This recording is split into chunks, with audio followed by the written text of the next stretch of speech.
time for the final word in sports all across the state. You're listening to Sports Talk with your hosts, Bill Kornbluth, Will Pelagic, and the Professor Tom Hayes. You've been waiting all day, so join the show now by calling 800-956-7266. And good evening, everybody. Welcome into Sports Talk, South Carolina Radio Network, here on a Monday night from downtown Columbia.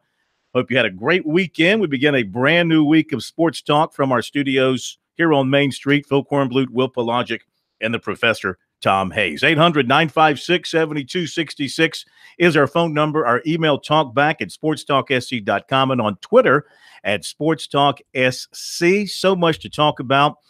Really, today's news kind of trumps most of the news from over the weekend with the announcement today by Clemson that true freshman Trevor Lawrence is the Tigers' starting quarterback moving forward, starting this weekend at home against Syracuse, coming off his performance in the win over Georgia Tech on Saturday, comparing his performance with that of Kelly Bryant's. And Dabo Swinney and the offensive brain trust at Clemson decided now is the time to make the move to the freshman. Similar to when a few years ago they did the same thing in making the transition from Cole Stout to Deshaun Watson, except that was coming off a loss. This is coming off a win. So you have the freshman, Trevor Lawrence, taking over for a guy who was 16-2 as a starting quarterback. Fellas, that is a hard pill to swallow. I know if you're Kelly Bryant and you're his family and maybe you are his friends and maybe you are his supporters on the team, you go 16-2. You get them to the national semifinals.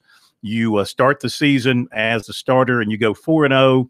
Yet, this will be a question tomorrow for Dabo Swinney. Well, he won't answer this question. You wonder, knowing that down the road that they feel like they're going to play Alabama somewhere, semifinals or championship, how much maybe are they influenced, if at all, by what Alabama has done in raising its offensive performance with Tua Tagovailoa at quarterback when you've got Jalen Hurts, who's only 26-2 as a starter in his career, but you go with the younger guy who gives you the better passing game and more offensive punch. Quarterback record is such an overrated stat in my mind, Coin, so I'm not even going to address that. But the fact of the matter is, when you look at the play of the two guys over the course of 4 games, and yes, it is still a small sample size, Dabo Swinney ran out of reasons to keep Brian in there that did not include the fact that he was older and had more experience.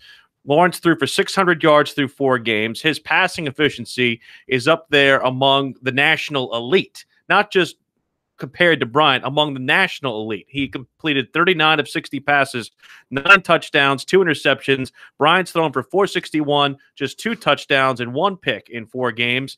The offense just looks different when he's in the game. And the 2 throws that he made for touchdowns in the game against Georgia Tech, the one where he's going to his left and threads the needle to Hunter Renfrow in the short left corner of the end zone, I know definitively, and this is not an offense and not an affront to Kelly Bryant, I know that Trevor Lawrence is the only quarterback on that roster who can make that throw. The one to Justin Ross, while it was a great decision, it was a busted coverage, but it was one that Trevor was able to recognize and see the mismatch, see that Ross was open, and then the freshman did the rest. And just in my mind, I know that they wanted to give Kelly Bryant every opportunity to retain the job, but in my mind, this is the only way this team can proceed if Dabo Swinney can honestly look his team in the eye and say he's giving them their best chance to win. Well, you know, the tough thing about knowing where this kid is unlike Deshaun Watson, who played against what we knew as Florida State, and who at Georgia, we don't know how good this kid is because he's not going to get a test.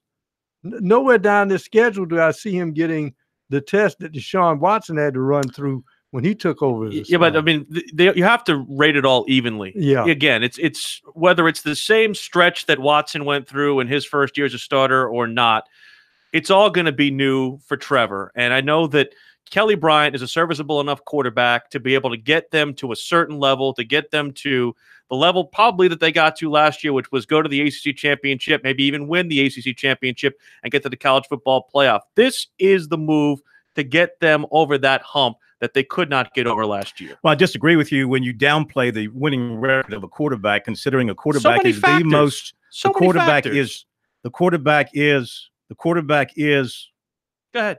the most important player on the team. Nobody will dispute that in college football. You win, you lose, largely due to the play of your quarterback. So you go 26-2 as a starter, you go 16-2 as a starter. You've done a heck of a job. Granted, Trevor Lawrence gives Clemson's offense a different dimension. Granted, you lose a dimension when you bench Kelly Bryant, and that is the escapability, the ability when the pocket breaks down to get away and make something with your legs. But you can't argue with, in today's college football, people love the big arm, and they want to see a guy that can sling it, and they want to see a guy who can throw it deep and drop it in the basket.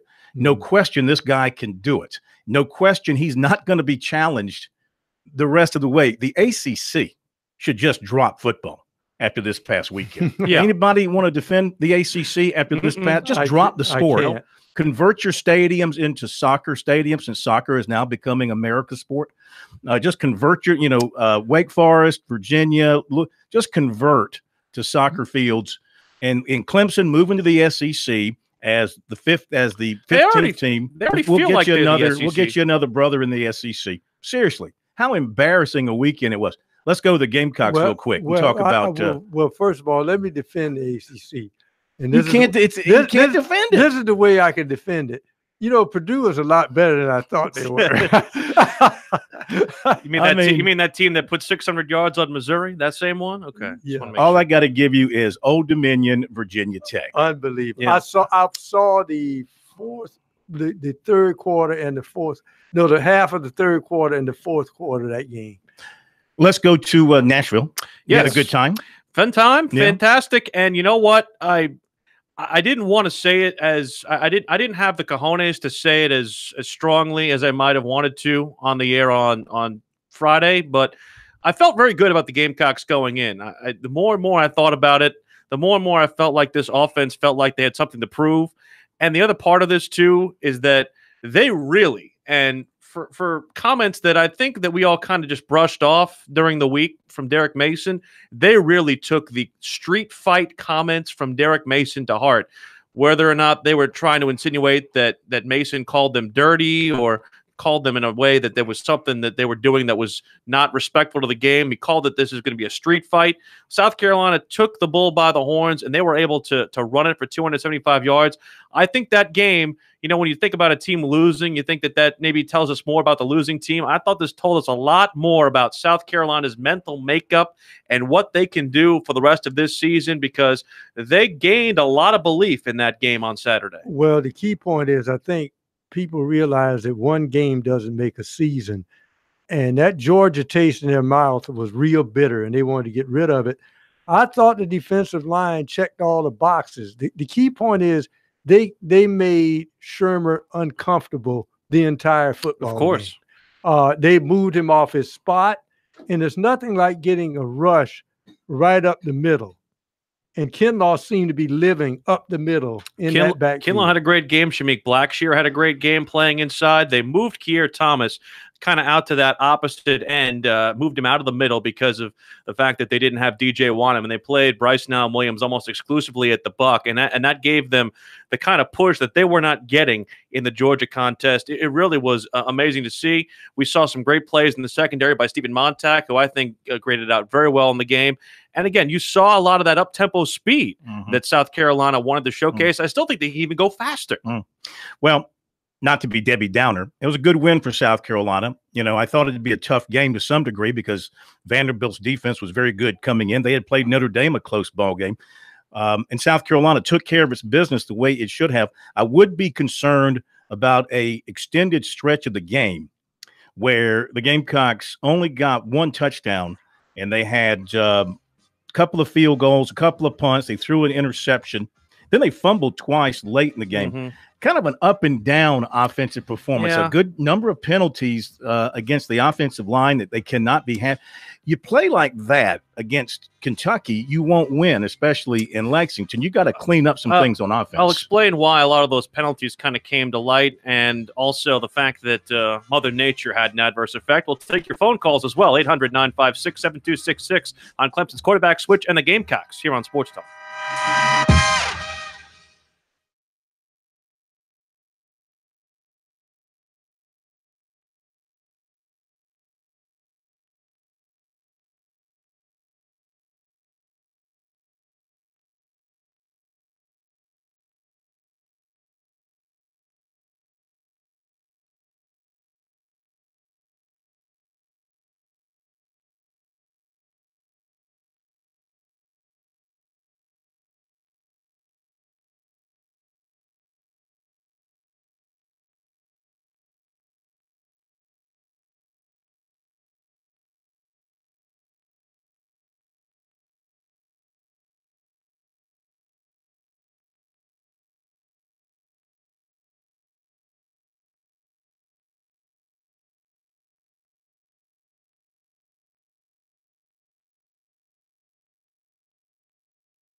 Sports Talk is the sports talk show of Main Street, South Carolina. From the coast to the mountains, we cover it all. 800-956-7266. This segment's for you. We want to hear from Clemson fans on the quarterback switch to Trevor Lawrence, and also Carolina fans on whether you have a little renewed confidence going into the game against Kentucky this upcoming week. Of course, the 4-game losing streak That'll all come to a head. South Carolina, interestingly enough, Corn opened up as a slight favorite, although now it has corrected itself to become an underdog situation, kind of in between the 1.5, 2 point situation, depending on where you get your service. Well, I guess Vegas feels like they don't know which way to go on this one just yet. Our poll question on our website, SportsTalkSC.com, which is this: starting quarterback change at Clemson, agree or disagree? And so far, 54% say agree.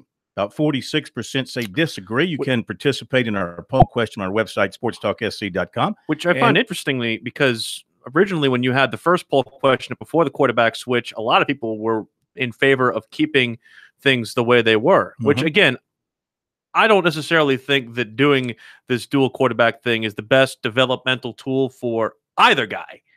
In my mind, I think you have to kind of go with one and stick with one.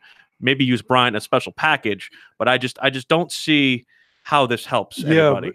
But see, that poll was taken before the people who voted in this poll saw what Tua is doing at Alabama and said, "Oh, wait a minute, we're gonna have to get our toy ready now." Yeah, I got to believe that they won't ever admit it, but I got to believe that they've watched a lot of Alabama video, and they see a guy with a big arm. Now he's more mobile than Lawrence. Though Lawrence showed against Georgia Tech that he can run. He did some zone reads. He kept it a couple of times. He moves around okay in the pocket. It's a misnomer. It's a misnomer that he can't run. He just can't run Kelly like Bryant. He just can't run like Kelly Bryant. I don't think you need him to. But with Clemson's short passing game, and they like to come out and throw the short screens, the quick passes, and then you bring the defense up. You give this guy time, he's going to stand back there and throw it over your head. And with their receivers, more often than not, if it's in the neighborhood, they're going to catch it. He was, no question, the difference.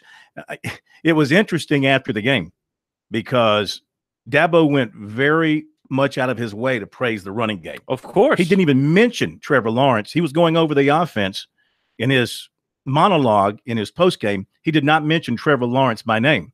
Yeah. First question to him after he finished, "You didn't mention Trevor Lawrence. What'd you think of him?" And he said, "I mentioned him." And actually, he didn't. No. Then he went on to talk about Trevor Lawrence. Then, of course, he was asked about the quarterback situation then and on his conference call Sunday. Dude. And you could tell at that point that the move was coming. Oh, because typically they would come out and say, Kelly Bryant is still our starter, blah, blah, blah, blah.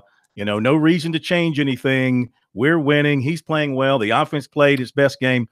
But you look at Saturday, Kelly had the first quarter, and I think the Tigers had 13 yards and 2 punts. And they put Lawrence in to start the second quarter, and they benefited from the turnover, recovered for a touchdown, and then he took off with the offense and 268 yards, I think it was, on like their next 4 possessions. I think they scored touchdowns in every case.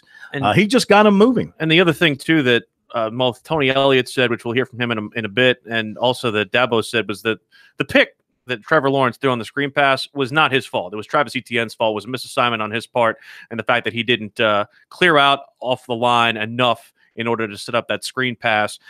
And the other part of this too, from Clemson's standpoint, just from being on that conference call, the only thing that he said when asked about, what he liked, what he didn't like, what Trevor needed to at least work on, well, his footwork in the running game wasn't that good. I'm sitting there, I'm thinking like, come the freak on. Well, like, come on. When you're as good as they are, nits. When you're as good as they are and you're playing who they're playing right now, you have to dig deep to find something to complain about. That's like looking at a supermodel and saying, well, they have webbed feet. Like, really? Here's the key to that would be pretty gross, to be quite honest with you. You can't notice that, here's though. The key to you got to take your Lawrence shoes off at some point. Stop. Yeah, Lawrence is so tall. He reminds me of Dan Marino. Marino couldn't run. He can run, but they see things that other quarterbacks can't see, and they can flick that thing so quickly they can hit targets. So his last thing he wants to do is come out of the pocket. I'll rephrase it. It's like trying to find a mole on the Mona Lisa. How about that? Would you like that one?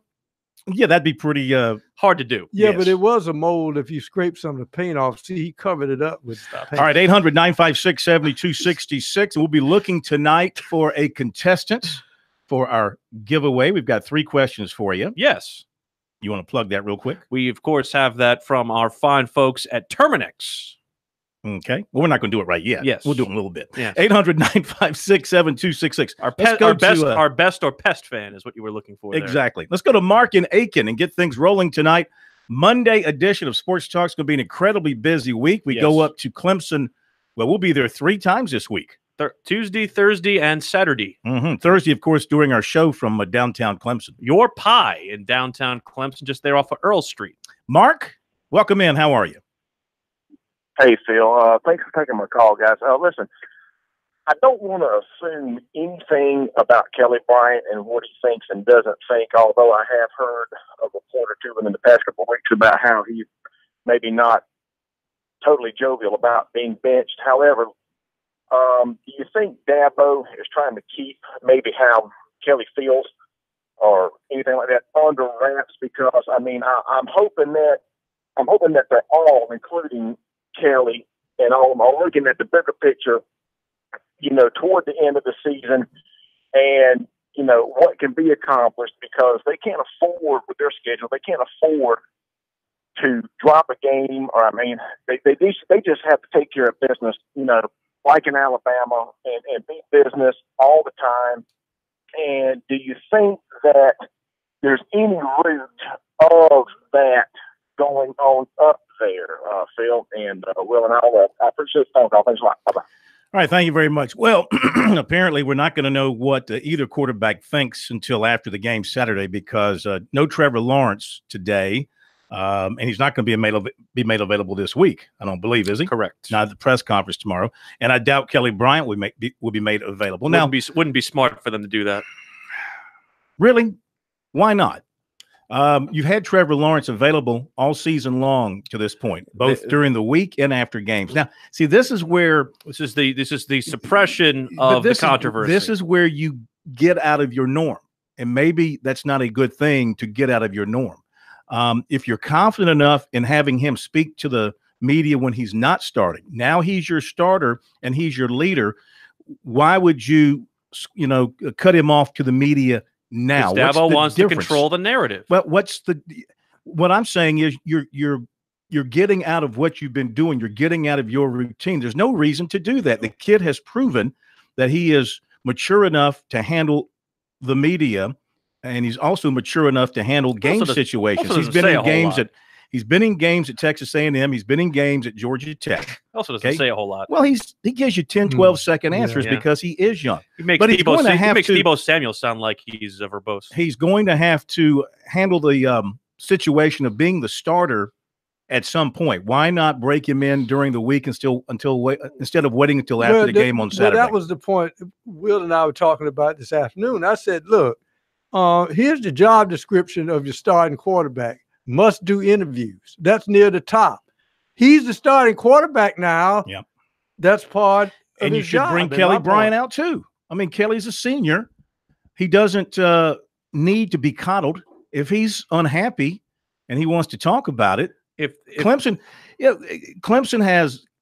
has given us this impression, justifiably so, that they are a tight-knit unit as a team, and they can handle the good and the bad together. Kelly Bryant's not going to come out and trash anybody. No. But like anybody who's been a starter and then loses his job, given the opportunity to talk about it, he's going to say, yeah, I'm not happy. I want to be the starter, but I understand that Trevor outperformed me against Georgia Tech. He made the offense go. Maybe it's his time for a while to give it a run. Dabo will take any opportunity he can to control this message and control the media, because they want to give off the impression, whether it's fair, unfair, true or untrue or otherwise, that this is something that is a collective decision. What harm would it come to having Trevor Lawrence meet with the media this week? He doesn't feel like it's something he should be worried about this week. Well, why did he do it last week? He was going to play just as much, if not, he's going to play more. I'm not saying I agree with it. I'm just giving you what he would say. Yeah, well, I know what he would say. Well, they got a tough one coming up against Syracuse.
Welcome back, Sports Talk, South Carolina Radio Network. A reminder, our Palmetto Pride Pigskin Preview Tours continue this week at Clemson. We'll be at Your Pie on Earl Street at Clemson to preview Clemson's home ACC opener against Syracuse, a revenge game from a year ago. Of course, Clemson lost to Syracuse, their lone regular season defeat a year ago. So come out and join us 6 until 8. Thanks to our affiliate 105.5 The Roar for providing us with the location. Again, we are on that station from 7 until 9 local time. So be sure to join us. And also looking for a best or pest fan, Termex fan candidate for our 3 questions of the week that we go to every Monday. Thanks to the fine folks at Terminex who provide the best in pest control in South Carolina. Indeed, indeed. 800-956-7266 is our number. Some quick notes to get to, and then we'll get back to your phone calls. We're going to hear from Tony Elliott talking about the quarterback switch. We got recruiting coming up for you. Zach Willis, 1st and 10 with Zach. He'll have plenty to say about the weekend behind us and what is ahead. The game times for the ACC weekend for October 6th announced, except for the Clemson-Wake Forest game, the Florida State-Miami game, Notre Dame at Virginia Tech game. Those will be determined after games this coming Saturday, so forget about that for now. The USC-Missouri kickoff will be at noon. You know, the Missouri folks are a tad salty about the situation going on with the number 2 team in the East. They think that they deserve that billing, depending on how they play this week, or at least next week against South Carolina. What makes them the number 2 team in the East? Because they played Georgia closer? Question mark. Mm-hmm. Yeah. Okay. Very good. How many losses do they have in the SEC? They have 1. How many wins? They have 0. How many does South Carolina have in the SEC? They have 1 win and Thank 1 you. loss. Case closed. Cheryl tweets us at Sports Talk SC. Oh man, as a Clemson fan, it is tough to listen to Sports Talk SC. Why, Cheryl? Why do you say that? Anyway, back to the important stuff. USC's Javon Kinlaw was named the SEC Defensive Lineman of the Week. He was tremendous in the game against Vanderbilt. The ACC players of the week include Clemson running back Travis Etienne, the running back, and Trevor Lawrence, the rookie of the week. Yeah. The football championship odds from Bovada updated today. Alabama is now 5-7. Not getting that. But Clemson is second, 4-1. Okay. Ohio State's 9-2. Georgia 7-1. Notre Dame and Oklahoma are tied at 22-1. My father won some legal money on the Gamecocks this weekend in Vegas. Good for him. Charleston Southern defensive back Shadarius Hopkins is the defensive player of the week in the Big South for his performance this past weekend. Southern Conference Specialist of the Week. The Citadel finally wins a tight one. Good All one. right. 94-yard kickoff return. The winning score, Rod Johnson did it. He gets the Specialist of the Week in the SoCon. Big win for Newberry over Carson Newman. How about that little upset situation? The Sports Talk Kiss. I gotta say, the Jinx didn't. Finally. We finally get one on the pigskin previews. 23-3 over Carson Newman. Now you know what's going to happen. They're all going to want us to come here now. Shea Rogers is the South Atlantic Conference Special Teams Player of the Week. He averaged 52 yards on 4 punts. And let's see if there's anything else I want to mention. Dude on the Periscope wants us to talk NFL, Corn. Do you have any NFL thoughts? Does he really? He did. Somebody on the Periscope said talk NFL. Well, really quick. The NFL sucks. I mean, it does. If you are a Packers fan, and we are mostly Packer fans in this country, I think most of America would be considered Packer fans. That would be the Cowboys, sir. It is absolutely mind-boggling what the NFL is doing to its game. That's all I got to say. Let's get back to the phones, 800-956-7266. It is Seth in Swansea. Hello, Seth. Welcome into Sports Talk. Good evening, Phil. Hey.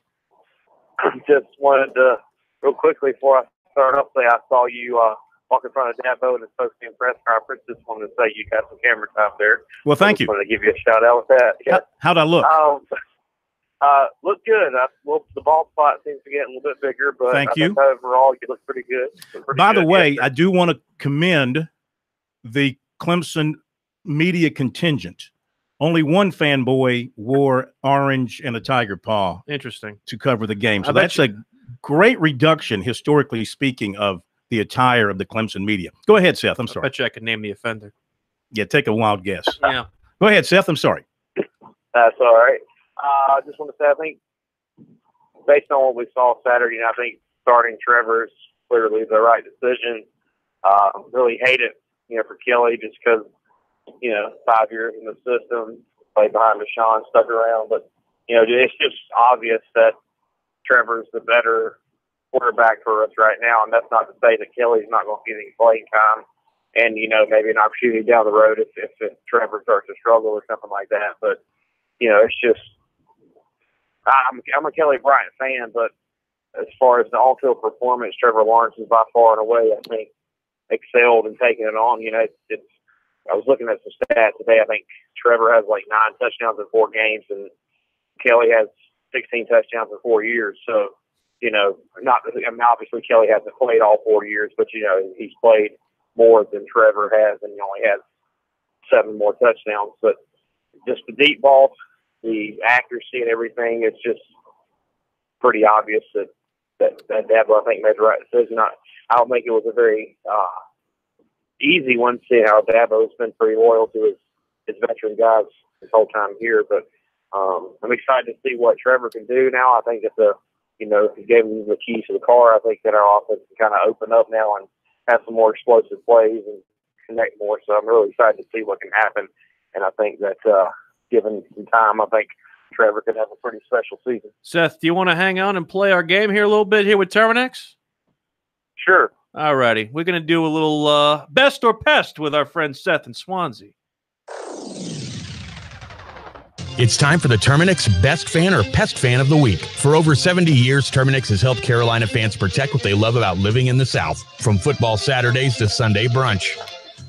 Best or pest from the folks at Terminex. Corn, you have the 3 questions du jour. And a reminder, when he says Carolina fans, he means state of South Carolina fans. We have to get that made different. Clear. We have to make that made clear. Clarified. I Okay. thought we were one Carolina. It's okay. I know the guy who recorded that promo. Here we go, Seth. Are you ready, sir?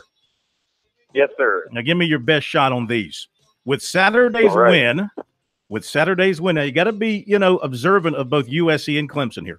With Saturday's win, USC's winning streak over Vanderbilt now stands at what?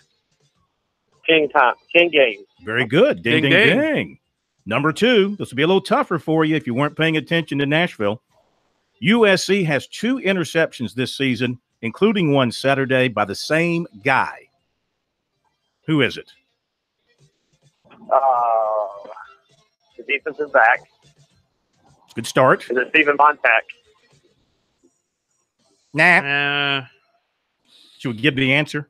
Or save it Sure. for another? Give it to him. It's Rashad Fenton. Fenton Island. Rashad Fenton. One Yeah. more for you here. You might get this one. If you were paying All right. attention to Georgia Tech Clemson.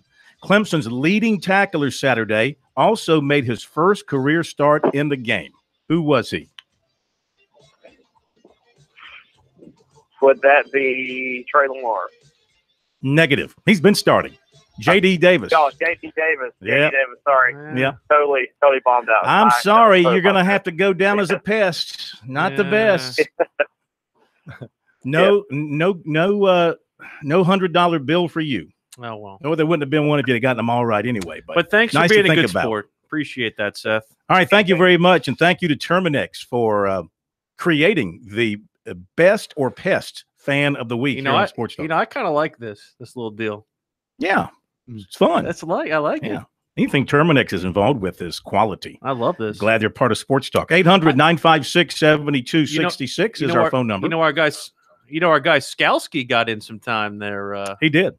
Well, now we're hitting that point of the season, 4 games, where the red shirt rule is going to come into play for those who have been playing. We saw, and we're going to see some transfers here too. We've already seen 3 or 4 of them. Veteran players announcing transfers. Well, see, they've changed the name already. It's called the college waiver wire. Yeah. That's what it's going to be.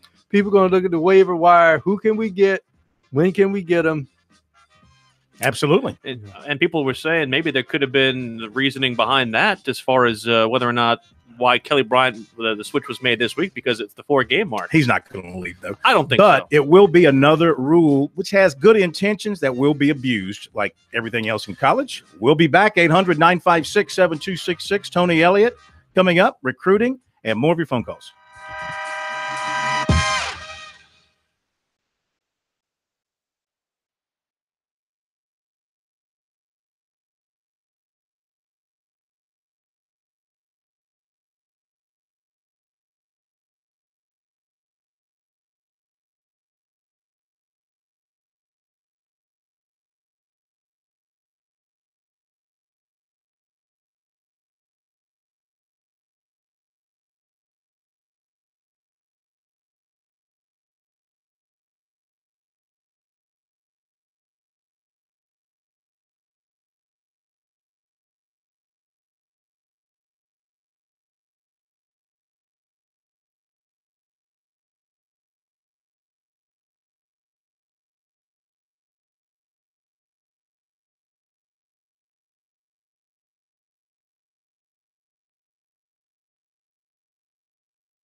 Now back to Sports Talk, South Carolina's most listened to sports talk show for more than 30 years.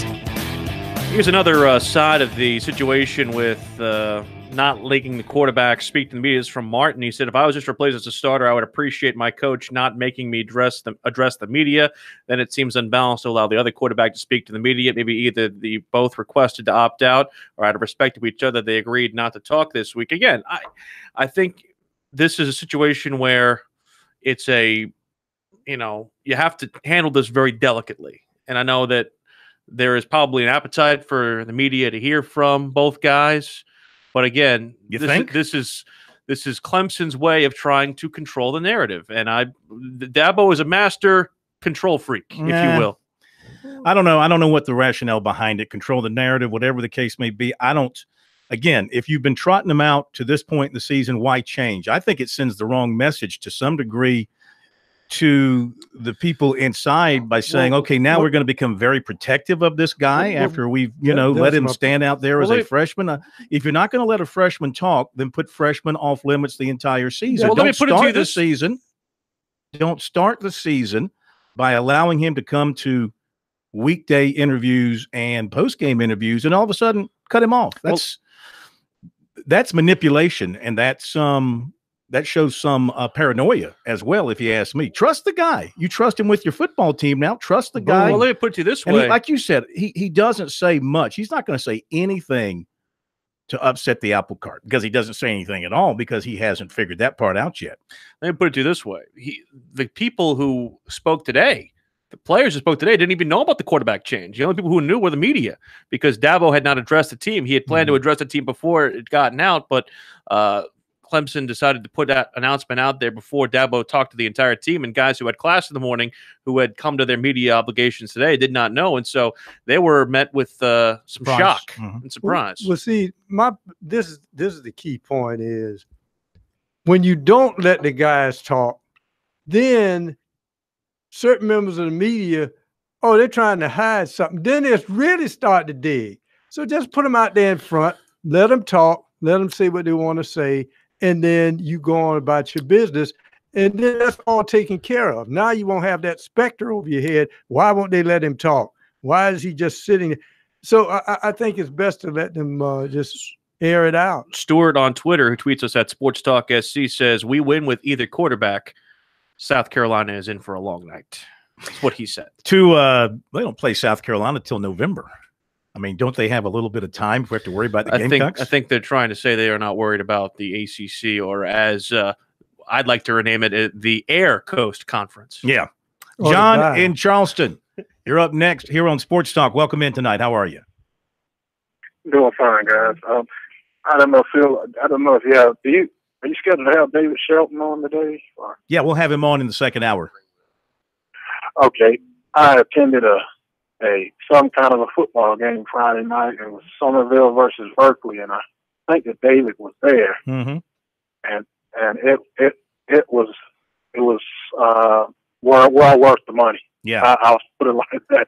But I wanted to know if you could remember to ask him, because in my opinion, Somerville gave the football away in the end because there was just seconds left on the clock when Berkeley scored that last touchdown, and they got all the way down to Somerville's 6-yard line. And I don't know what kind of defense they got into, but I would have called a timeout and maybe go with a goal line. But they ended up throwing a little pass, and the wide receiver Shivers, who was really, really good, he scored. But like I said, I maybe have gone with a different defense, Phil, but I don't know. I just wanted to know if you remember to ask David what he thought about that particular play, because it was just literally seconds left. Mm-hmm. Somerville really, in my opinion, gave that one away. We'll do that. Yeah. Thank you very much. Remind me to ask David that when he calls in. I'm right on you, Palio. Let's go to Ray Tanner in Rock Hill. It's just Tanner, but I can't see the name Tanner without thinking of Ray Tanner. Tanner in Rock Hill. I can't think about it without Danny Tanner from Full House. But there you go. Who? Full House. Bob Saget's character in Full House. Okay, good. Stop it. Oh, come on. Tanner, how are you? Don't act like that wasn't an iconic 90s. Doing good. How y'all doing? Good. Good. I just want to comment on the South Carolina Vanderbilt game. I'm just glad that we finally took some shots to Shy Smith. I'm not yes. sure what took so long, but glad we done that. I want to ask you guys about our defensive line depth going up against Kentucky. Here's the thing about South Carolina and the deep shots. They basically had to tell Jake Bentley, don't throw it to Deebo Samuel. Just don't, because there were times where both Shy and Brian were open on deep routes across the middle, and he went to Deebo Samuel twice in double coverage trying to force feed in the football. So in my mind, they made an adjustment, especially after that first pass to Shy Smith. They knew that was going to be open all night long. He caught 5 passes for 119 yards. As far as the D-line depth, you're seeing a lot more of Ricky Sandidge. You're seeing a lot more of J.J. Enagbare. And you're also seeing Keir Thomas shift out more to the outside, which opens the door up for Shameik Blackshear. Josh Belk did not make the trip for South Carolina. You'll get him back.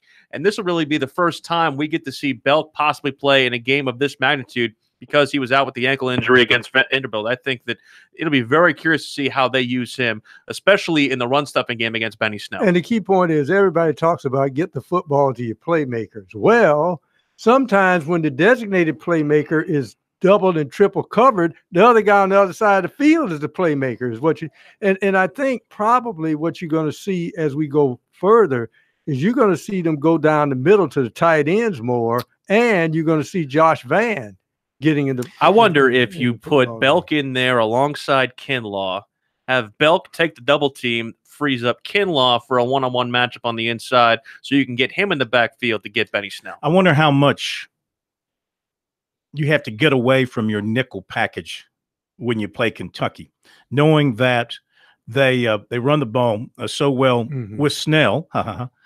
He had 4 touchdowns Saturday, a couple of long runs. Do you play more of your 3 linebacker set, pack it more inside, play man on the outside, bring your safeties up? Now, you leave yourself vulnerable to some deep passes if you do that. But the thing that South Carolina, as we know here in this 4-game losing streak to Kentucky, that they've not been able to stop is the inside run. Kentucky has run the ball between the guards extremely well against South Carolina, whether it's because they've just been overpowering them up front in the middle, or it's just their scheme. Their quarterbacks the last couple of years have been very good at optioning the Gamecocks. And this guy they've got now, who's a first-year starter, is off to a terrific start as well. So I just wonder how much, you're going to maybe have to sit one of those defensive backs for a while and go with your bigger package on defense and try and muscle up in the middle to keep Kentucky from hammering you down the field like they like to do. It'll be something where they need to get Danny Fennell involved at the buck more, maybe use Bryce Williams more at that strong linebacker, because they do not – they have a weak link, unfortunately, at weak side linebacker, because Sherrod Green was getting pummeled in that game on Saturday, and they were going back to guys like Eldridge Thompson. They're going to need to figure out that position, and they're going to need to do it now. The other thing is Kentucky does a lot of shifting on the offensive line, so you don't know where the strong side is going to be. And then suddenly you set up, then they shift, and then they've overpowered you on the side. So you have to be very aware of making adjustments before the snap count, because they'll do that to you. The other thing is South Carolina has been guilty of taking false steps. Their first inclination is to step inside against Kentucky's run, and they'll just pause and then just go to the outside on you. So you got to watch as far as the run fits are concerned. You go back and you look at the history here, recent history of South Carolina and Kentucky, and of course it hasn't been in the Gamecocks' favor. You go back to 2015, Kentucky wins at 26-22. They rush for 207 yards. You go back to 2017, Kentucky, that was last year, Kentucky won it, and they rushed for 184 yards. And you go to the 2016 game in Lexington. Again, it was a low-scoring game, 17-10. Kentucky rushed for 216 yards. The Gamecocks have not – sometimes you have a matchup that you just can't figure out, and they've not been able to figure out this matchup with Kentucky. Get a 2-score lead and make them have to throw the football, then they wouldn't be running another it all guy the on that time. D-line I forgot to mention, Kobe Smith, guy who got the start on Saturday and also graded out very well according to the defensive line coaches. All right, top of the hour break. More calls, more sports talk coming up.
2 of Sports Talk up next with your hosts Phil Kornbluth, Will Pelagic, and the Professor Tom Hayes. Don't leave us hanging. Join the show, 800-956-7266. We are back, Sports Talk, South Carolina Radio Network. Hour number 2 on this Monday night from downtown Columbia. Phil Kornbluth, Will Pelagic, Sir. Professor Tom Hayes. More of your calls coming up. We still got recruiting to get to. We will do that for you. Comments from Clemson quarterbacks coach. No, he's not. Clemson running backs coach Tony Elliott, but co-offensive coordinator. We'll have that talking about the, maybe it would have been, offensive coordinator, Brandon Streeter, the quarterback's coach. They decided to go with the co-offensive coordinator to talk about it. It was his turn in the rotation of the offensive coordinators. So we'll have that for you coming up as well. A visit with David Shelton on the high schools, a visit with Mick Mixon on the Panthers, all that to come in this hour here on Sports Talk. But right now, it is time for the first big hitter of the week. That's why we call it First and 10 with Coach Zach Willis. Coach, good evening. How are you? Good evening, Phil. How we doing? Man, it's terrific. Terrific. Thank you for being with us. We got a lot of ground to cover. Let's get at it. So, as a head coach, I got to believe it's never easy to make a quarterback change, especially when you're winning. And the other guy hasn't exactly been terrible, just maybe not as good as the guy that came in the second quarter of the last game and got it going. What do you think of this move by Clemson? Well, I think you definitely, it's a tough call to make because Kelly Bryant's a great kid. He's a team player. But, in that ball game, they were just a different team when Trevor Lawrence was in there. And you got 2 incredible players, and you got one that's just a phenom. And we've seen this coming for quite some time. I didn't know what he would be like, under pressure, but no different in the spring game. In fact, if anything, he may be even better in a game situation. So I think it's the right move to make, but I think they had him earn it. It was evident for everybody to see. I don't think there are very many people who know what they're talking about that wouldn't say this isn't the right move. All right, we know Clemson's offense, and we know their offense, even though we think about it as being splashy, and they are having the success with the chunk plays this year, 13 more against Georgia Tech, yet it's an offense that is run heavy. In fact, Dabo is proud of the fact that they outrushed Georgia Tech each of the last 4 years. So what you gained in the passing game with Trevor Lawrence, perhaps you lose in the running game by not having a very mobile running threat with Kelly Bryant. Do you see that in any way as a concern, a negative for this change? Well, I don't because I think Trevor Lawrence, once he gets his footwork, and I think Dabo mentioned this, but I thought, see, he got some footwork issues on his RPOs, as they like to call them now. It's just a read option to me. But once he gets his staggers right on his footwork and gets his feet right at 12 and 7 or whatever they have him at on the clock, that's all football talk. Once he gets that straight, I think he'll be a pretty good running quarterback. Good enough to be a threat, and where he is going to kill people is his arm strength and his ability to extend the play because he is more mobile than people give him credit for. Not as mobile as Kelly Bryant at 4.4 and 40, but still fast enough. Yeah, this is kind of my point, Zach. And this was something that Dabo mentioned on his teleconference Sunday night with the footwork. But in my mind, you open up more with Trevor with the vertical passing game than you lose with the design runs that you'd have with Kelly. Is that a fair point? It's very fair. And your play action now, you don't have to be an RPO team. You can just literally, let that offensive line go to work on people and paralyze the defense because honestly, when they run a smash concept, it's where their outside receiver just literally runs a little 5-yard hitch and they throw the corner route to the sideline to their second receiver. There's no air under the ball. When they run the post down the middle, which they scored on, their rookie kid, number 8, I can't remember his name, caught a pass and scored on. Justin Ross. Made it look easy. Yeah, you know why it was so easy? Usually a college safety can close on that, make a play, at least make a tackle on an average arm in the SEC, ACC, any major conference. This kid has an NFL arm now. His arm made that play because the defense can't cover his arm. So they're basically got to stay way back and give them the running game. This is the best of both worlds for a team like Clemson that loves to pound the football and disguises a power offense in a spread formation. As far as what he needs to work on, not only footwork, Do you notice that he's ahead of the game as far as eye discipline is concerned? You know, looking off the safety, getting him off the middle of the field, that sort of thing.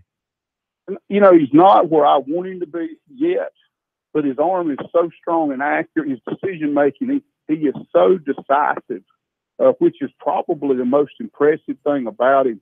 You know, you guys talked about me working with Kirk Cousins. That was something we had to kind of work with him on until maybe his junior year, was being decisive and confident in his decision making and just trusting his arm.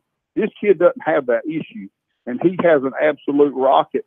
His eye discipline could be a little better than it is, but it's already above average. Everything about him is above average, and a few things are in another stratosphere for most of the kids his age. Zach Willis, 1st and 10 here on Sports Talk. One more thing on Clemson, then we'll turn to the Gamecocks.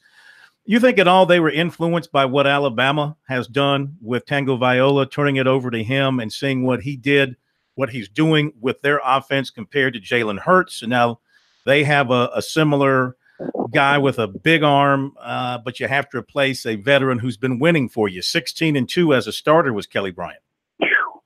You know, I honestly, it certainly didn't. It made it easier on Clemson to do because Alabama is the standard. You know, if Clemson has a standard, it's Alabama. Nobody else can say that but them. It certainly doesn't hurt the case to make the change. That's for sure. Do I know that for sure? I don't. I'm pretty sure those cats keep their own counsel, but it certainly doesn't hurt to have the same situation in Alabama with great results, I might add. Would you say the Gamecocks' performance in Nashville to switch to USC, Zach, would you call it eye-opening or what you expected? I mean, it was what I hoped for, contrary to what some people think. You know, they came out a little bit slow, a little bit wobbly here and there, and then they just gradually gained confidence, I think, as they played the game and realized they could have success on these guys. They just got better and better and better as the game went on. I thought it was a great performance. It was exactly what they needed, I thought, what the doctor ordered, some would say.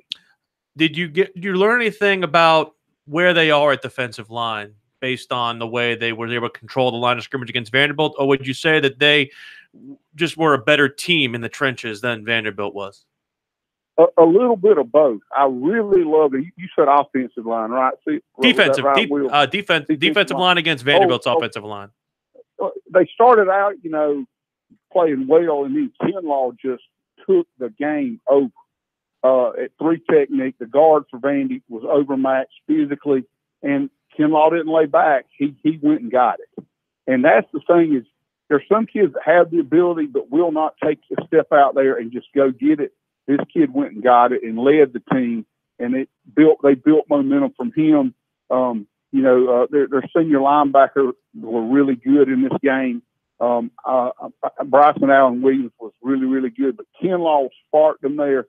And I'll say this, it's a little bit of both, but the key is this: how many Carolina teams have we seen play an opponent that physically shouldn't be playing with them? They let them hang around. They didn't do that in this game. They put their foot on their throat and stomped down and put them out of business in the third quarter defensively, for sure.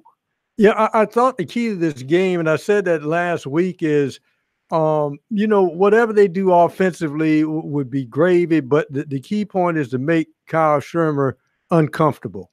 And I thought they moved him off his spot religiously on Saturday. He never seemed to get his feet like he wanted to in the football game. And once you got him feeling uncomfortable, you were ahead of the game.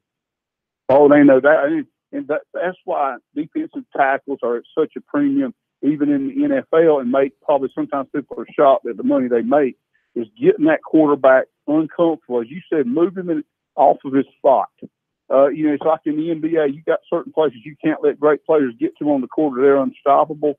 Same way with the big-time college quarterbacks, and they did a great job of that Saturday. And it was the key to a really good performance overall by the Gamecock football team. All right, hang on, Coach. Come back to you for a couple of more quick questions after the break. I know why. You guys have missed the entire reason why the Gamecocks played better against Vanderbilt. Well, they had more fans. No.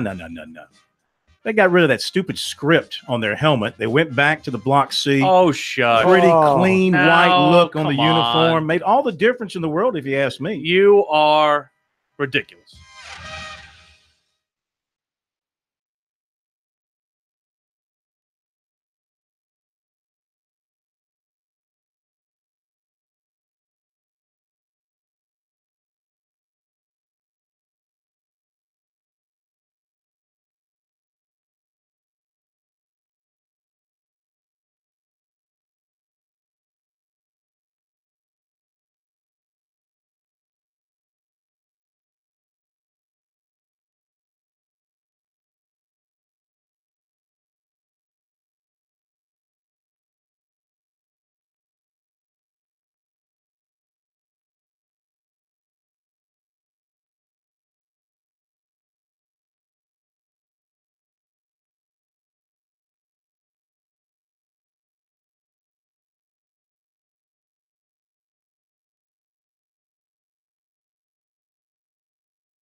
This is the place to talk Tigers, Gamecocks, and more. Sports talk across the state on the South Carolina Radio Network.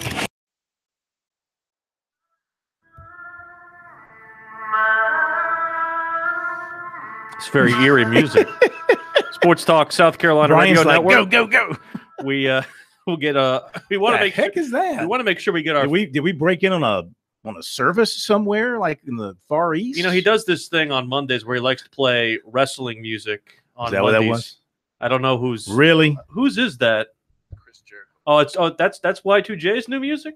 Really, I didn't know that was what he goes by now. Again, I was an Attitude Era WWE fan, so I don't really know. Let's go to Back more to of Zach. First and 10 with Zach Willis for a couple more minutes. Thank you for hanging, Zach. We appreciate it. Just wanted to look ahead to what is ahead. South Carolina, Kentucky. We're going over this before you came on. I mean, the inability to stop Kentucky's run has to be mind-bending for South Carolina's defensive coaches. Going back to the end of the Spurrier days, part of this 4-game winning streak for Kentucky, is this just a bad matchup somehow, some way for South Carolina? Just the scheme that Kentucky runs, they cannot get the alignment right or the people right for their defense to slow down that running game? I think a lot of it has to do with Kentucky's offensive coordinator now, Eddie Grant. I believe is the best offensive coordinator in the SEC, period. I think he gets more out of his kids, more highly organized. And if you watch that big win they had the other night against Mississippi State, he was using the tight end as a false key and pulling him and running Snell back through an open gap over there. I don't throw around the word genius very often, but this guy's really close. And South Carolina has to stop Snell if they want to have a chance in this ball game. And if they do that, and they force Kentucky to throw the ball, they'll win this football game. I'll tell you that now. Mm-hmm. But that's a tall order. Just ask Mississippi State. Last year it was a Friday the 13th, or what I like to call Blood Orange Friday. Syracuse upsetting Clemson in their lone regular season loss a year ago. Do they have what it takes to possibly put out a repeat? Are they better than they were last year? Is Clemson better than they were last year? I think the latter question is yes. Is the former? I don't see Syracuse beating Clemson. But the one thing is Clemson has to win the one-on-one matchup on the backside of the trips formation. It got them beat last year. They victimized Mark Fields a few times. And Tanner Muse. Clemson had a few injuries in that ball game. Tanner Muse got banged up early in the game. He may have been ejected for targeting, if I remember correctly. Yes. Mm-hmm. Those guys have to play off that hash, and Fields has to be the shutdown corner we know he can be in order for them to keep this game from being competitive. Don't let Syracuse hang around. Coach, as always, we enjoyed it. Have yourself a great week of football. Look forward to talking to you next Monday night here on Sports Talk.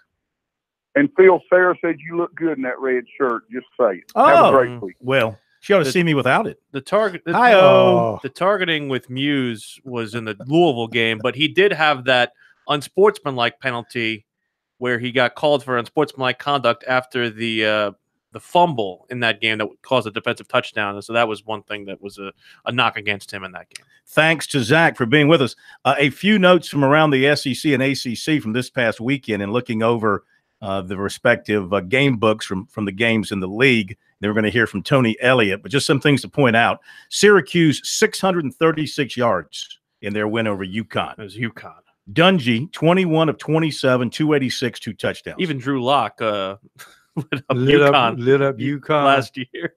ODU with 600. This is just hard to believe. Old Dominion, 632 yards against Virginia Tech's defense. Tech had 600 yards. And I know Tech's athletic director, personal friend, former assistant at Mizzou. I don't know why you schedule that home and home with Old Dominion. There's just no benefit to you. ODU quarterback, somebody named, not Tony, Blake LaRussa, 495 yards and 4 touchdowns. Came off the bench. Miami held FIU to 17 rushing yards, 187 total. Louisville, where is the offensive genius? 214 yards in the loss to Virginia. He's playing for Baltimore. Wake Forest gave up 566 to Notre Dame. Boston College only had 229 yards in the loss to Purdue, only 85 rushing. There goes the Heisman for Mr. Dillon. Oops. Auburn beat Arkansas with only 225 yards of offense and allowed 290. Arkansas is pitiful. This would be a good year if you're South Carolina to play Arkansas. Yeah. But they don't. They don't. Tennessee had 6 turnovers in losing to Florida. Well, how bad is it getting at Tennessee? When you see people leave after the first 2 minutes of the second half, you know it's gotten ugly. Kentucky, who the Gamecocks will see this week, they held Mississippi State to 201 yards. They had 300. Benny Snell had 165 of those yards, 4 touchdown runs, including 36 and 23 yards. Can the Gamecocks hold Kentucky? Let's say, if they can, what's the magic number to win? Holding Kentucky to 150 or less? Yes. Is it possible? Alabama had 524 yards in the win over A&M. Tua was 22 of 30, 387, and 4 touchdowns. The thing to beat Kentucky, you got to win on third down. That's something they did not do last year at home. Ole Miss had 651 yards in the win over Kent State. Jordan Tiamu, 442 yards and 2 touchdowns. And 3 SEC games drew 100,000 or more. Great. You name them? Alabama. LSU. Tennessee. Interesting. 100,000 or more at those 3 games. The big news out of Clemson, the changing of the guard, if not temporarily, possibly permanently, to Trevor Lawrence. Offensive coordinator Tony Elliott was the man tasked with explaining the move. You know, it's just like we do every week. You know, we sit down and we have a staff meeting and we evaluate every player, every position, their performance. And after 4 games, just looking at it, when you look at both of them, they both have played well, done a lot for us.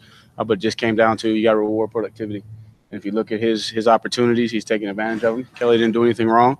It's just a situation where he's been in the game, he's been productive, and to be fair to competition, just like we do at every position, you know, coach decided to name him the starter for this game. And again, it's not a lifetime contract. He's got to prove it in practice. He's got to prove it in the next game. And when Kelly gets his opportunities, he'll have a chance to compete. Tony, you've had a couple of days to digest this game, and you've obviously looked at film. Talk about some of the throws that Trevor made on Saturday and how you can compare those to the other guys on the roster. You know, he the one that jumps to mind is the one to Ross, the touchdown run. You know, he had some pressure in his face. He kind of slid to the right and delivered a strike, and obviously I think they had a busted coverage. He just continues to extend plays. He has very good pocket presence. I think the one sprinting to his left that he put on the shoulder of Renfro in the end zone. Obviously, we all know what his arm talent is, and you know, Kelly throws the ball well on the run as well. Made some big plays. The other one sprinting to the right. So he made some good throws, and I think all 3 quarterbacks can make those plays. The biggest thing is when you have your opportunity to do it, in the game setting, you got to make those throws. Tony, how difficult was it, knowing what Kelly's done for you all the last year and a half here? I'm not gonna say it's difficult because again, that's the mindset and the culture that we have in place here in the program. That these guys know that you got to bring it every single day. They recognize the competition level. Obviously, Kelly, is a guy that's done a lot for us, but he understood going into it that he was going to have to compete, just like every position. Same thing with Cleveland and Travis and all the guys and Dexter Lawrence. They know every single day that they come on this practice field and every single game they got to be productive, or somebody else is going to get a chance. Tony, are things going to just flip-flop now, where Trevor with the first 2, then Kelly 2, and then route the hot? That's like it is every week. Coach Sweeney and Coach Streeter, will sit down and determine how they want to manage that throughout the course of the game. The biggest thing is because of the production, Coach did decide to give Trevor the opportunity, and he's earned that opportunity based off his production to run out there first. And again, it's week to week. So we'll still continue to evaluate the same way we do. But obviously right now, Trevor's earned that right to run out there first. Was there a moment while watching the film where that mutual decision was made amongst the staff that Trevor should be the guy? No, that discussion happened after we watched the film. Obviously, when we sit in with Coach Sweeney and his staff meeting, and we discussed it. But obviously, you can't discount the production and the spark that he provided in that game. And you go back to Texas A&M. Kelly was a guy that gave us the spark. We went with him because he had the hot hand, and obviously based on that, he had the opportunity to start the next game. And so, there was no collective decision while we were watching film. It was more everybody just discussing and saying, hey, here's where we are. We're 4 games in. Both of them have played well. Now let's look at the numbers and see how they pan out. That's Tony Elliott, Clemson's co-offensive coordinator, on the change at quarterback. Well, Kelly Bryant, obviously people fell out of favor a little bit with the performance against Alabama. But if you saw the way Kelly Mond was running through Alabama's defense earlier in that football game, you would say this is the proper game for Kelly Bryant to be in because, boy, Nick Saban, for somebody to just maul somebody, you talking about upset that quarterback was running free? All right, going to hit a break here at the bottom of the hour. David Shelton coming up, recruiting coming up, Mixon coming up as well. Back in a moment.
Welcome back, Sports Talk South Carolina Radio Network. We're about to get into the high school week that was in South Carolina. We are brought to you on Sports Talk by Founders Federal Credit Union. It's all about you at Founders. When it comes to your financial needs, Founders Federal Credit Union always thinks member and takes great pride in offering its members the most innovative products and services. Go to relaxjoinfounders.com to see if you qualify for membership. All right, David Shelton coming up in just a moment, but an appropriate lead-in for him is our recruiting update for tonight. So let's give you what we've got from over the weekend and today. A lot of things happening. First in football, offensive lineman Seth Williams is 6'3", 200, Statesville, North Carolina, visited Clemson for the Georgia Southern game, 2020 class offensive lineman. First visit there, really liked it. spent a lot of time talking to Robbie Caldwell. Clemson is not yet offered, but they are interested. He's a center and tackle. Virginia and Charlotte have offered, also drawing interest from USC, Duke, NC State, North Carolina, Wake Forest. USC offered 2020 receiver Raheem Jarrett of Washington, national-level recruit, multiple Power 5 offers. Spartanburg running back Zycameron Robinson was at Tennessee Saturday. Running back Mikey Dukes of First Baptist offered by Syracuse. Basketball, Clemson in the Final Four, 6-foot point guard Joel Brown of Ontario. He goes to Brewster Academy, New Hampshire. Cal, Vanderbilt, Minnesota, the others on his list. USC did not make the shorter list of 6'11" Kofi Cockburn of Oak Hill Prep, Virginia. Very unfortunate. Got it down to 8. Now that burns me. Syracuse, Kansas, Pitt, burns Illinois, UConn, LSU, Florida State, and St. John's. That's just too bad. That's just such a natural for him to be a Gamecock. I could see the headlines. 6'1" point guard Trey Jackson of Blythewood. So could he. That's why he cut them. Went to Iowa State this past weekend. He's also been to Winthrop and Murray State.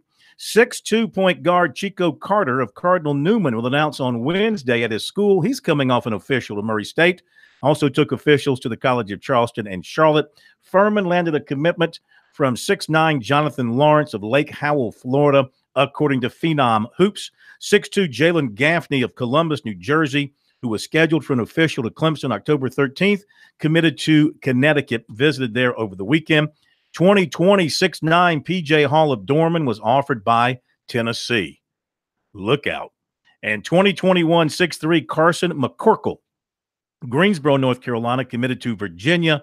Clemson and USC were among his offers. We didn't get into the AP rankings, but you know the only person who gave Clemson a first-place vote? Soren Petro, radio host out of Kansas City. He's the only person who did not vote Alabama first. He had him ranked 3rd behind Georgia and Clemson. Well, he's just not very smart. He had Clemson number 1. Why wouldn't you? Because they're not the best team in the country. He's suffering from Alabama fatigue. So or he ate too much barbecue or something. Hey, man, that's good barbecue out there. Let's begin with David Shelton. Welcome, David. High School Sports Report, Charleston Post and Courier. And before we forget, we had a caller earlier ask us to ask you about the end of that Berkeley-Somerville game and how the Stags were able to pull it out against the Green Wave 34-30. Yeah, you know, they fell behind 30-27 with 3.5 minutes and hit a couple of passes. I think there was a penalty on Somerville involved, but it got him down there. Dervon Pesnell, who's probably the most underrated wide receiver in South Carolina. He's 6'4".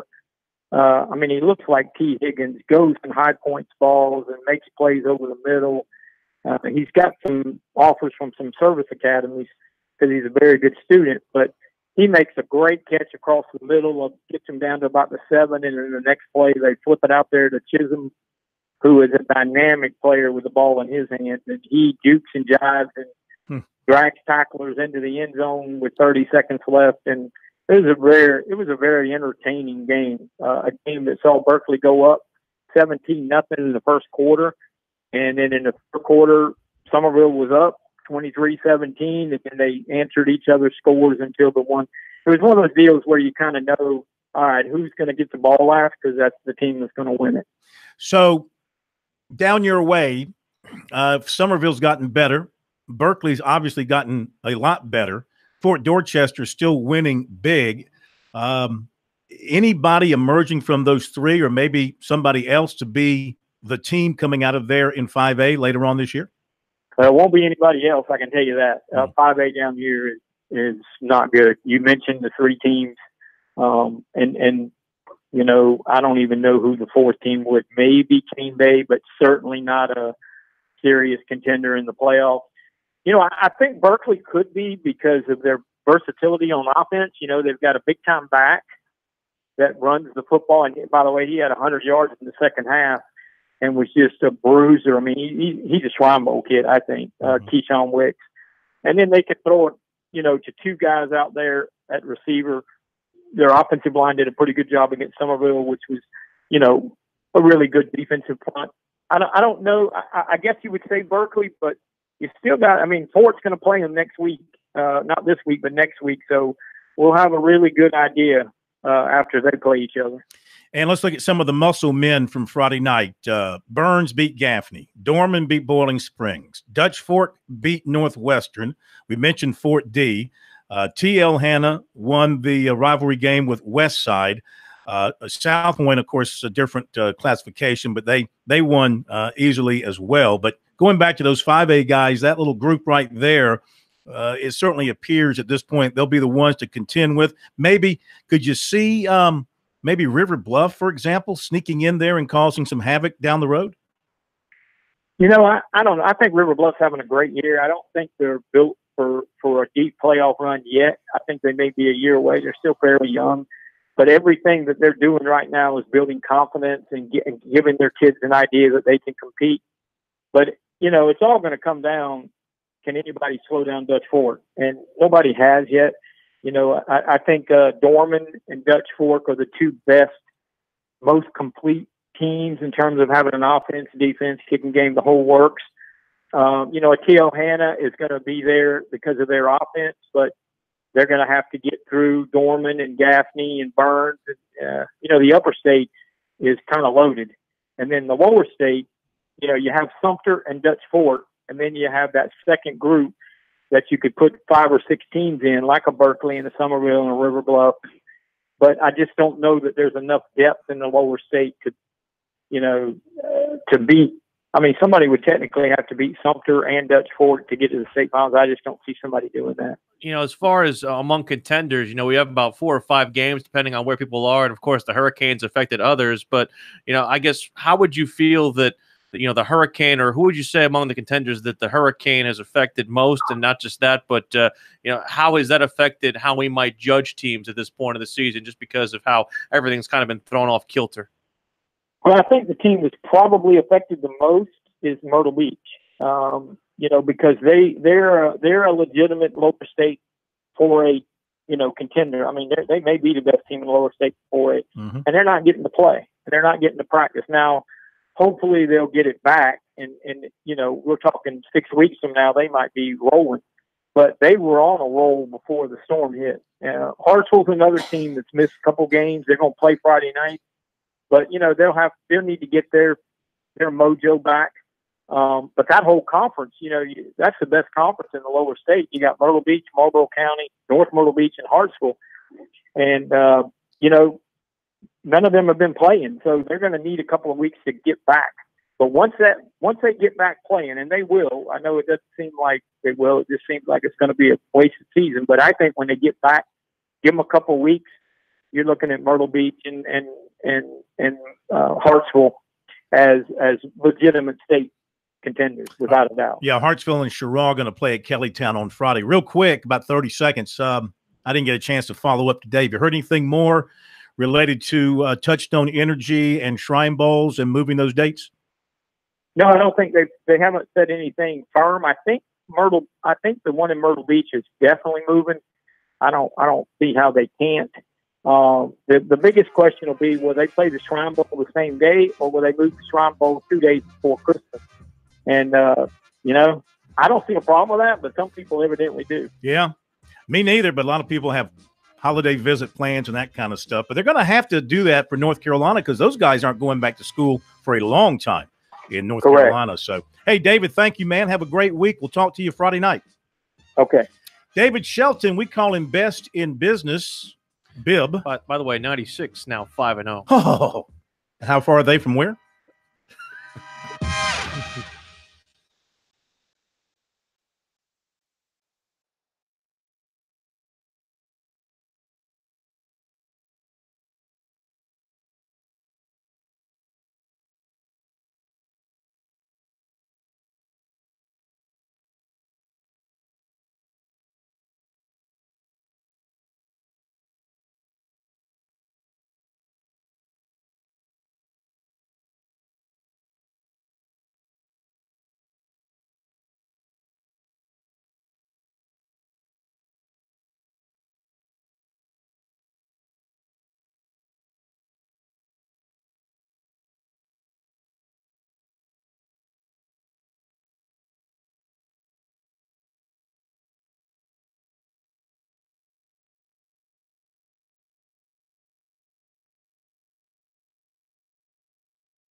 Newton fakes a flip, goes back left side, caught Anderson with blockers.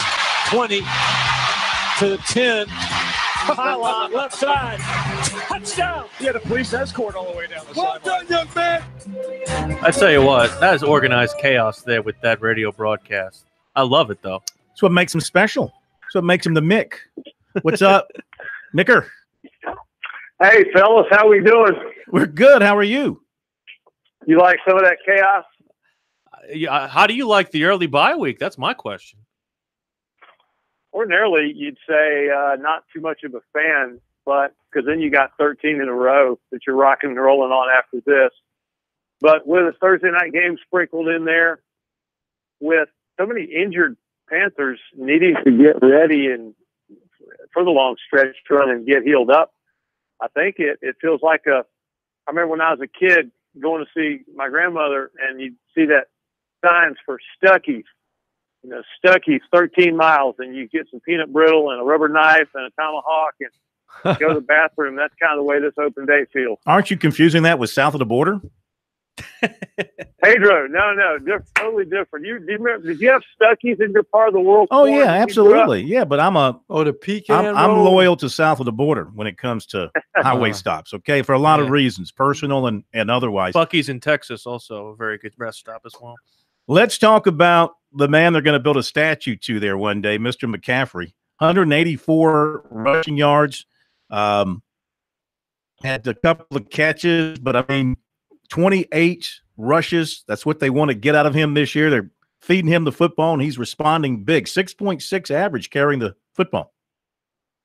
He's so talented, Corn. He's such a hard worker. And I think, so we can talk about McCaffrey, but in doing that, we also, I think, have to talk about Norv Turner and how this is what Norv Turner was brought here to do, which is design an offense that will use McCaffrey, use Newton, use the weapons in different ways depending on what defensive strengths you're facing. McCaffrey catches a franchise-tying record 14 passes at Atlanta, but this time Cincinnati has to face a different McCaffrey, a Christian McCaffrey that's going to run the ball 28 times.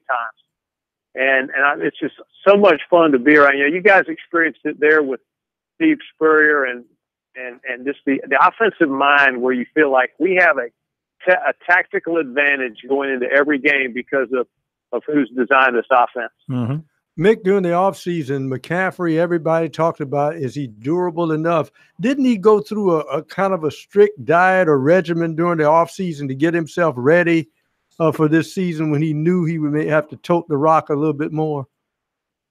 I think so. And he gained weight, he gained muscle. That was a big story for Adair, too. Ran a news cycle or two at OTAs and minicamp, was more muscular McCaffrey. Christian didn't like talking about that, though. And I'm not sure why. Maybe just his personal modesty. Maybe he knows he cuts weight during the season, so he's just, in his world, he's just trying to start the season carrying a little bit more weight for the long grind of the season. But anybody that thinks that this guy cannot run inside, just watch it. He's a one cut and go, makes great decisions in tight spaces, and he's strong, generally very good with ball security. And then his receiving skills are finally developed as well. So you get to take care of the obligation after the bye week this week of basically finishing out the NFC East, all three of them in a row, Giants, Redskins, and Eagles. You do not see a divisional opponent until November.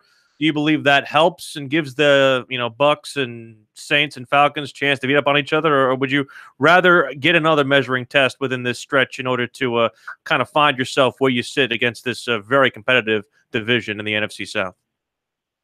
Interesting topic. I hadn't thought about it in these terms, but I guess just letting the question wash over me. I'm just one guy. I don't speak for the whole franchise, of course, but I like being able to sit back a little. Watching Eli Manning makes me wish I played defensive back or linebacker in the NFL. Even though the Giants won last weekend, I think that with that O-line and if you can get some pass rush on him, that's a very winnable contest. Watching Tampa Bay, how do you guys see Tampa Bay and Pittsburgh tonight? That should be an interesting contest. Let's face it, two of the biggest surprises in the league so far. Who would have thought with the quarterback situation in Tampa that they'd be, undefeated early? And then in Pittsburgh looks like a home on fire. I mean, they just got so much internal combustion going on, trade talk and everything else. Roethlisberger being mentioned in that new bestseller by what's her name? The guy, the actress you really like. What? The actress Stormy Daniels. Yeah, you've got all her CDs. That's not true. Yeah, it's not true at all. Stormy Daniels. Yeah, whatever. Yeah, I don't know. I would. I tend to lean towards the Bucks, the Tampa Bay Bucks. I guess they're both considered Bucks to some degree, but the Tampa Bay Bucks. How about you? Same way, and Phil, I like kidding you around some. You and I've known each other for a long time, and you don't hesitate to put your green and gold out there. But with all seriousness, now, I mean, last week it was kind of fun to kid around with you on the show, but with Clay Matthews yet again, yes, being caught, I mean, that's got to get fixed. Yeah, I don't really know what that looks like, but if that's a penalty, what are linebackers supposed to do? Write the quarterback a letter and invite him to tackle himself? Yeah, I want Clay Matthews to prepare to sack a quarterback and then stop and shake hands with him, Mick, and say, will you please go to the ground for me? Mick, I promise not to fall on you. Mick, I'm telling you, I know what he needs to do. All he needs to do is cut all that hair off, and then the hit wouldn't look that violent. No, Sometimes when he hits a guy and his hair is flying everywhere, it looks violent. Well, I think what he really needs to do is show him what an actual unnecessary roughness penalty looks like, so that when he actually does the right form tackle, then maybe it won't get called. Well, he admits the one against the Bears he said was a correct call, even though to me it was still borderline. But the last two have just been plain ridiculous and embarrassment to the NFL, and they only insult our intelligence by taking the one against the Vikings and saying, oh, that's one for film study to show you exactly what we're talking about. Oh, really? Hitting the quarterback at the exact time he's throwing the football with your head to the side, your arms up in the air, and getting your weight off of him? That is roughing the quarterback? Please. I know. I remember when Jimmy Clausen, when the Panthers had Jimmy Clausen playing quarterback for a year or two, and when the defense would get hold of him, it looked like a terrier shaking a rat. and I remember thinking, then, please, someone help him. Officials, the league, author a rule. I think you quarterbacks. Go ahead. Some of these quarterbacks are 250 pounds. Yeah, they're hard to get on the ground. I think that most Panther fans try to block out the Clausen years in their mind. There, Mick. Hey, where are you vacationing here during your bye week? You and the missus? Stuckies. I know you're going somewhere. Stuckies. No, my life is so blissfully G-rated. Well, I don't like to travel. I don't like to go to places really that much. My wife's having a 60th birthday party for me. I'll be 60 in a couple of weeks, 8 days or so, October 1st. So my wife's going to have some people over to talk about how great I am. Well, I'll be looking for my invitation in the mail. Should I be looking in my email or my postal mail? Postal. We go old school. Well, I'm coming, whether I'm invited or not, and I'm bringing gifts. I'm going to bring you. That sounds great. I'm going to bring you all those things I got from mine that I don't use. Various forms of laxatives and medicinal type things that people think you need when you get to that point in life. Hey, you got your show coming up tonight? Yes, good show. Julius Peppers, Ron Rivera will be joining us in the studio tonight. Two other 60-year-olds. And Marty Herney will have him on as well. Julius Peppers, he's 60 yet? Yeah. He's close. He needs to donate his body to the Smithsonian. He's done with it. So should you. I think they should study your body when it's all said and done. We'll talk to you tomorrow. You're right, Corn, but I love you anyway. We got to go. We'll see you tomorrow.